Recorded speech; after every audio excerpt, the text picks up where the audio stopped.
வணக்கம் நேர்களே. ஐரோப்பிய செய்திகளின் இரவு நேர செய்திகள். முதலில் தலைப்புச் செய்திகள். உலகுக்கு அணுசக்தி அச்சுறுத்தல், இஸ்ரேல் மீது சீனா மற்றும் பாகிஸ்தான் கடும் எச்சரிக்கை. டிரம்பின் போர் நிறுத்த அறிவிப்பு வெளியான சில நிமிடங்களில் இஸ்ரேல் மீது ஏவுகணை மழை. ரஷ்யாவின் $1 பில்லியன் எண்ணெய் லாபத்தை சில நாட்களில் தவிடுபடியாக்கிய உக்ரைன். பிரித்தானிய இணைய பயனர்களை குறிவைக்கும் ரஷ்யாவின் எலைட் ஹேக்கர்கள், உளவுத்துறை எச்சரிக்கை. மனித வேட்டை, உக்ரைன் போர்க்களத்தில் ரஷ்யாவின் கொடூரமான புதிய சவாரி உத்தி. டொனால்ட் டிரம்பின் போர் நிறுத்த ஒப்பந்தம், வளைகுடா நாடுகளுக்கு அவசர பயணம் மேற்கொள்ளும் பிரித்தானிய பிரதமர். புட்டின் அணுவாயுத தாக்குதலை நடத்துவார், ரஷ்ய கோடீஸ்வரர் விடுத்துள்ள 1 மாத கால எச்சரிக்கை. புதிய எண்ணெய் மற்றும் எரிவாயு திட்டங்கள் உலகளாவிய காலநிலை இலக்குகளுக்கு ஆபத்து என நிபுணர்கள் எச்சரிக்கை. இனி விரிவான செய்திகள். உலகுக்கு அணுசக்தி அச்சுறுத்தல், இஸ்ரேல் மீது சீனா மற்றும் பாகிஸ்தான் கடும் எச்சரிக்கை. மத்திய கிழக்கில் நிலவும் போர் பதட்டங்களுக்கு மத்தியில் இஸ்ரேல் மீது அணுசக்தி தாக்குதல் நடத்தப்படலாம் என்று சீனா மற்றும் பாகிஸ்தான் விடுத்துள்ள எச்சரிக்கை உலகையே உலுக்கியுள்ளது.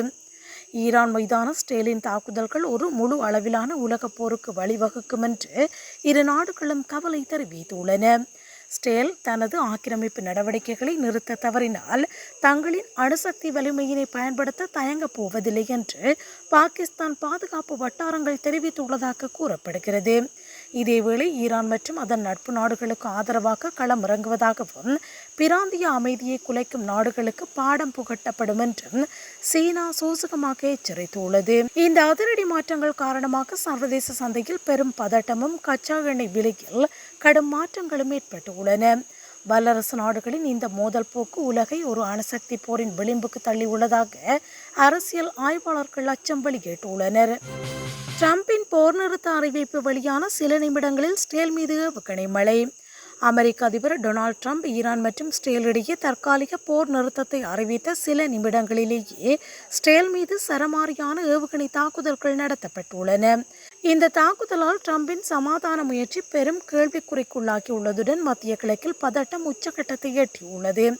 ஈரானின் ஆதரவு பெற்ற குழுக்களை இந்த தாக்குதலை நடத்தியதாக கூறப்படும் நிலையில் போர் நிறுத்த உடன்படிக்கை முறியடிக்கப்பட்டுள்ளதாகவும் பாதுகாப்பு ஆய்வாளர்கள் கருதுகின்றனர். ஏவுகணை தாக்குதல்களுக்கு பதிலடியாக இஸ்ரேல் தனது வான்வெளி தாக்குதல்களை மீண்டும் தீவிரப்படுத்தியுள்ளதால் போர் நிறுத்தம் எட்டப்படுவதில் சிக்கல் நீடிக்கிறது. அமைதி பேச்சுவார்த்தைக்கான அறிவிப்பு வெளியான உடனேயே இத்தாக்குதல் நடத்தப்பட்டது சர்வதேச அளவில் பெரும் அதிர்ச்சியினை ஏற்படுத்தியுள்ளது. இந்த தாக்குதல் சம்பவத்தை தொடர்ந்து தனது அடுத்த கட்ட இராணுவ நடவடிக்கைகள் குறித்து டிரம்ப் நிர்வாகம் அவசர ஆலோசனை நடத்தி வருகிறது. ரஷ்யாவின் $1 பில்லியன் எண்ணெய் லாபத்தை சில நாட்களில் தவிடுபடியாக்கிய உக்ரைன். ரஷ்யாவின் முக்கிய எண்ணெய் சுத்திகரிப்பு நிலையங்கள் மீது உக்ரைன் நடத்திய சரமாரி தாக்குதல்களால் ரஷ்யாவுக்கு ஒரே வாரத்தில் $1 பில்லியன் இழப்பு ஏற்பட்டுள்ளது. அதிநவீன ட்ரோன்களை பயன்படுத்தி நடத்தப்பட்ட இத்தாக்குதல்கள் ரஷ்யாவின் எரிபொருள் ஏற்றுமதி மற்றும் உள்நாட்டு விநியோகத்தை கடுமையாக பாதித்துள்ளன. ரஷ்யாவின் போர் செலவுகளுக்கு ஆதாரமாக விளங்கும் எண்ணெய் வருவாயினை முடக்குவதே உக்ரைனின் இந்த அதிரடி வியூகத்தின் முக்கிய நோக்கமாக கருதப்படுகிறது. இந்த தாக்குதல்கள் காரணமாக ரஷ்யாவின் பல பகுதிகளில் எரிபொருள் தட்டுப்பாடு ஏற்பட்டுள்ளதுடன் சர்வதேச சந்தையில் கச்சா எண்ணெய் விலையிலும் மாற்றங்கள் நிகழ்ந்துள்ளன. உக்ரைனின் இந்த துல்லியமான தாக்குதல்கள் ரஷ்யாவின் வான் பாதுகாப்பு அமைப்புகளின் பலவீனத்தை வெளிச்சம் போட்டு காட்டியுள்ளதாகவும் இராணுவ ஆய்வாளர்கள் கூறுகின்றனர். பொருளாதார ரீதியாக ரஷ்யாவை நிலைகுலைய செய்யும் உக்ரைனின் இந்த நடவடிக்கை போர்க்களத்தில் ஒரு முக்கிய திருப்புமுனையாக பார்க்கப்படுகிறது. பிரித்தானிய இணைய பயனர்களை குறிவைக்கும் ரஷ்யாவின் எலைட் ஹேக்கர்கள், உளவுத்துறை எச்சரிக்கை. பிரித்தானியாவின் இணைய பயனர்களின் டேட்டாக்களை ரஷ்யாவின் அதிநவீன ஹேக்கர்கள் ரகசியமாக கைப்பற்றி வருவதாக பாதுகாப்புத்துறை எச்சரித்துள்ளது. பயனர்கள் இணையத்தில் தேடும் தகவல்கள் மற்றும் அவர்களின் தனிப்பட்ட விவரங்களை இடைமறித்து திருடும் நடவடிக்கைகளில் இவர்கள் ஈடுபட்டுள்ளனர். இந்த சைவ தாக்குதல்கள் மூலம் அரசாங்க தரவுகள் மற்றும் முக்கிய உட்கட்டமைப்பு விவரங்களை சேகரிக்க ரஷ்யா முயற்சிப்பதாகவும் குற்றம் சாட்டப்பட்டுள்ளது. வீடுகளில் பயன்படுத்தப்படும் ரவுட்டர்கள் மற்றும் இணைய சாதனங்களின் பாதுகாப்பு குறைபாடுகளை பயன்படுத்தி ஹேக்கர்கள் ஊடுருவுகின்றனர். பிரித்தானியாவின் தேசிய சைபர் பாதுகாப்பு மையம் பொதுமக்கள் தங்கள் கடவுச்சொற்களை மாற்றி மென்பொருட்களை உடனுக்குடன் புதுப்பிக்குமாறு அறிவுறுத்தியுள்ளது. உக்ரைன் போருக்கு மத்தியில் மேற்கத்திய நாடுகளின் இணைய பாதுகாப்பை சிதைக்கும் ரஷ்யாவின் ஒரு பகுதியாகவே இந்த உளவு வேலைகள் பார்க்கப்படுகின்றன. மனித வேட்டை உக்ரைன் போர்க்களத்தில் ரஷ்யாவின் கொடூரமான புதிய சவாரி உத்தி. உக்ரைன் எல்லையில் ரஷ்ய ராணுவம் ஹியூமன் சவாரி எனும் மனிதாபிமானமற்ற புதிய போர் உத்தியினை கையாண்டு வருவதாக புகார் எழுந்துள்ளது.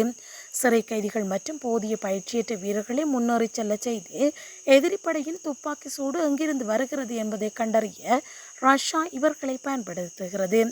இந்த வீரர்கள் வெறும் இலக்குகளாக பயன்படுத்தப்படுவதால் அவர்களின் உயிரிழப்பு விகிதம் போர்க்களத்தில் மிக அதிக அளவில் உள்ளது. நவீன போர் வரலாற்றில் இதுபோன்ற ஒரு கொடூரமான முறை பயன்படுத்தப்படுவது சர்வதேச மனித உரிமை அமைப்புகளை அதிர்ச்சியில் ஆழ்த்தியுள்ளது. உக்ரைனின் தற்காப்பு அரண்களை கண்டறியவும் அவர்களின் வெடிமருந்துகளை தீர்க்கவும் ரஷ்யா இத்தகைய தற்கொலை படை போன்ற நடவடிக்கைகளை முன்னெடுக்கிறது. ரஷ்யாவின் இந்த இரக்கமற்ற செயல் அந்நாட்டு இராணுவத்துக்குள்ளேயே பெரும் அதிருப்தியினையும் விவாதத்தையும் ஏற்படுத்தியுள்ளதாகவும் பாதுகாப்பு ஆய்வாளர்கள் தெரிவிக்கின்றனர்.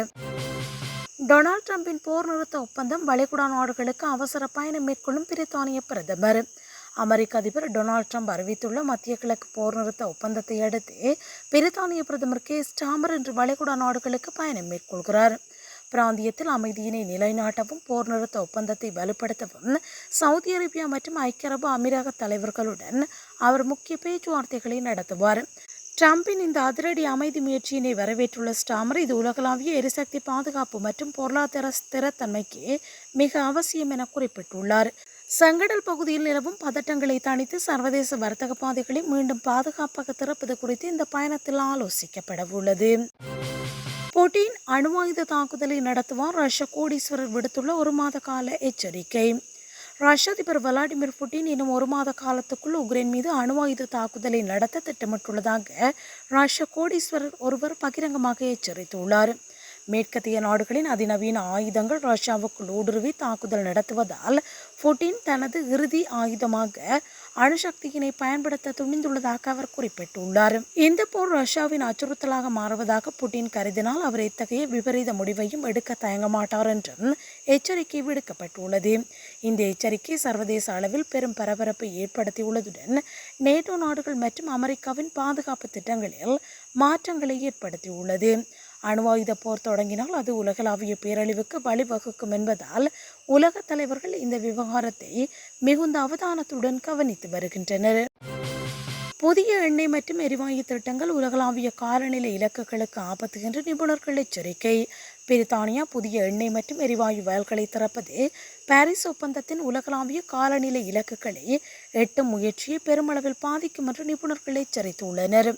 புவி வெப்பமடைதலை கட்டுப்படுத்தும் சர்வதேச உடன்படிக்கைகளை மீறி இத்தகைய புதிய திட்டங்களுக்கு அனுமதி அளிப்பது சுற்றுச்சூழல் பேரழிவுக்கு வழிவகுக்கும் என்று சுட்டிக்காட்டப்பட்டுள்ளது.